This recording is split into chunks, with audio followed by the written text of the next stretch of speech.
ሰላምታችን በያላችሁበት ይድረስ። የተወደዳችሁ ተመልካቾቻችን ለዛሬ ያዝናቸው አዳዲስ መረጃዎችን ነው።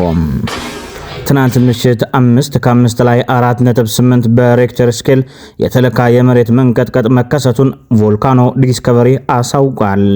እንደ ድረገጹ መረጃ የመሬት መንቀጥቀጡ የተከሰተው በአፋር ክልል ከትግራይ በደቡባዊ አዲግራት 90 ኪሎ ሜትር አካባቢ እንደሆነም ተጠቁሟል። ንዝረቱ በአፋር እንዲሁም ትግራይ የተለያዩ አካባቢዎች ጠንክሮ ተሰምቷል። በአማራ ክልል ምስራቅ ጎጃም ዞን ውስጥ በሚገኘው ደብረ ኤልያስ ወረዳ 3 ወጣት ሴቶች በአካባቢው በሚንቀሳቀሱ የፋኖ ታጣቂዎች ተገድለው ተገኙ። ድርጊቱ የፈጸሙ ያረጋገጡት የአማራ ፋኖ ብሔራዊ ኃይል ማዕከላዊ ኮማንድ አባል አስረስ ማሬ ዳምጤ ሶስቱ ሴቶች ለጠላት ሲሰልሉ በመገኘታቸው እርምጃ መውሰዱን በመጥቀስ እርምጃውን ተከላክለዋል። የደብረ ኤልያስ ወረዳ ባለስልጣናት በበኩላቸው ግድያው የተፈጸመው የቀን ስራ ላይ ተሰማርተው በነበሩ ሴቶች ላይ እንደሆነና ከመካከላቸው አንዷ የመስማት ችግር ያለባት እንደሆነችም በመግለጽ ታጣቂዎቹን ከሷል።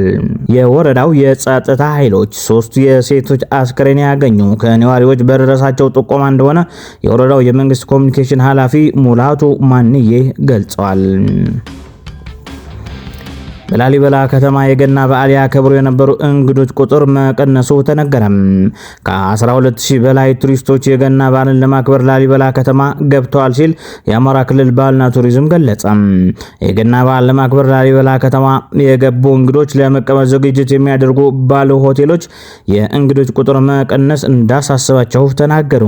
የክልሉ ባህልና ቱሪዝም ቢሮ ግን ከ12000 በላይ ቱሪስቶች መግባታቸውም ገልጿል። ከኮሮና ወረርሽኝ ቀጥሎ በነበረው የሰሜን ጦርነትና በአሁኑ ወቅት የአማራ ክልል አንዳንድ አካባቢዎች ባለው ግጭት ወደ ከተማ የሚገቡ የውጭ ሀገር ጎብኚዎች ቁጥር በመቀነሱ ለሰራተኞች ደሞዝ መክፈል እንዳልቻሉና ያለባቸው የባንክ ዕዳ ለመክፈል መቸገራቸውም ተገለጸ። ኢትዮጵያ እስራኤል ለሶማሌላንድ የሰጠችውን እውቅና በቅርበት እየተከታተለችው መሆኗ በሶማሊያ የኢትዮጵያ አምባሳደር ስሌማን ደደፎ ተናገሩ። ከ3 10 ዓመታት በላይ እንደ ሉዓላዊ ሀገር ዓለም አቀፍ እውቅና ለማግኘት ስትጥር የነበረችው ሶማሌላንድ ከሳምንት በፊት ከእስራኤል የመጀመሪያውን እውቅና አግኝታለች። የተለያዩ የዓለም ሀገራት እንዲሁም የአፍሪካ ህብረት፣ የአውሮፓ ህብረትና የአረብ ሊግ የእስራኤልን እውቅና በማውገዝ ከሶማሊያ የግዛት አንድነት ጎን እንደሚቆሙ አሳውቀዋል። በሶማሊያ የኢትዮጵያ አምባሳደር የሆኑት ስሌማን ደደፎ ስለ እስራኤል እውቅና ምንም አይነት መረጃ አልነበረንም በማለት ከቀሪው ዓለም ጋር ዜናውን እንደሰሙ በመግለጽ ስለ ጉዳዩ ኢትዮጵያ እንደማታውቅ ተናግረዋል።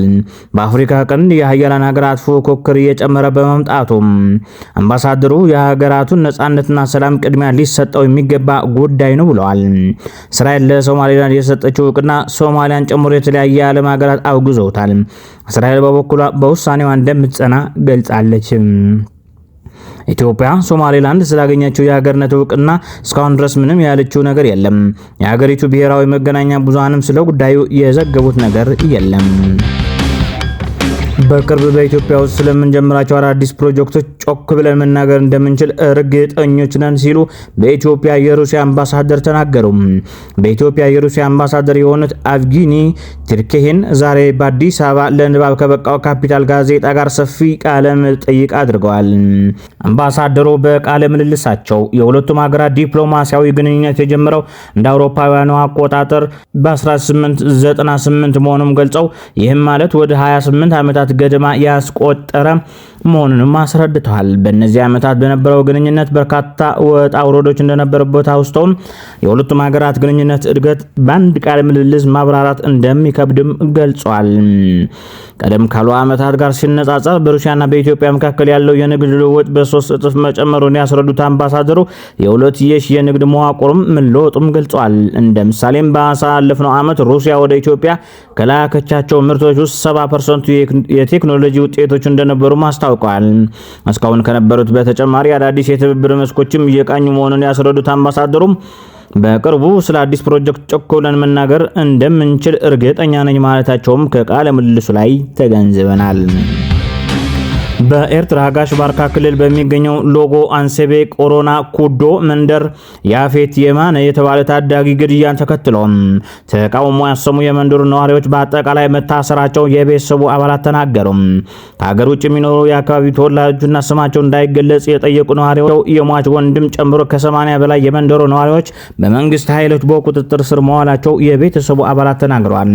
የ16 ዓመት ያፌት በጥይት ከተገደለ በኋላ የአካባቢው ነዋሪዎች አሽፌራይ ወደሚባለው ወታደራዊ ካምፕ ተወስደው መታሰራቸውንም የቤተሰቡ አባላትና የመንደሩ ነዋሪዎች ተናግረዋል። የያፌት አባት የማነ ገብረ ማርያም በእስር ላይ በመሆናቸው ልጃቸው ቤተሰቡና ራሱን ለመደገፍ ዛፍ ቆርጦ ከሰል ማክሰል ላይ ተሰማርቶ ነበር።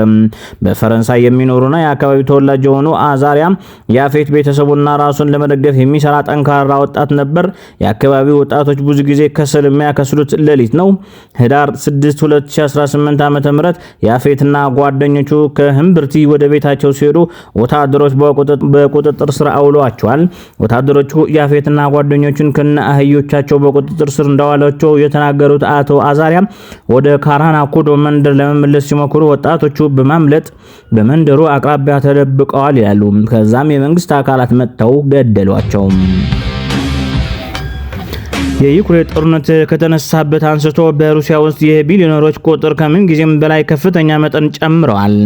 ነገር ግን ቭላዲሚር ፑቲን ስልጣን ከመያዛቸው 25 ዓመታት ውስጥ ኦሊጋርክ በመባል የሚታወቁት የሩሲያ ባለጸጎችና ሀያላን ያላቸው የፖለቲካ ተጽዕኖ ሙሉ በሙሉ የሚባል ደረጃ ላይ አጥቷል።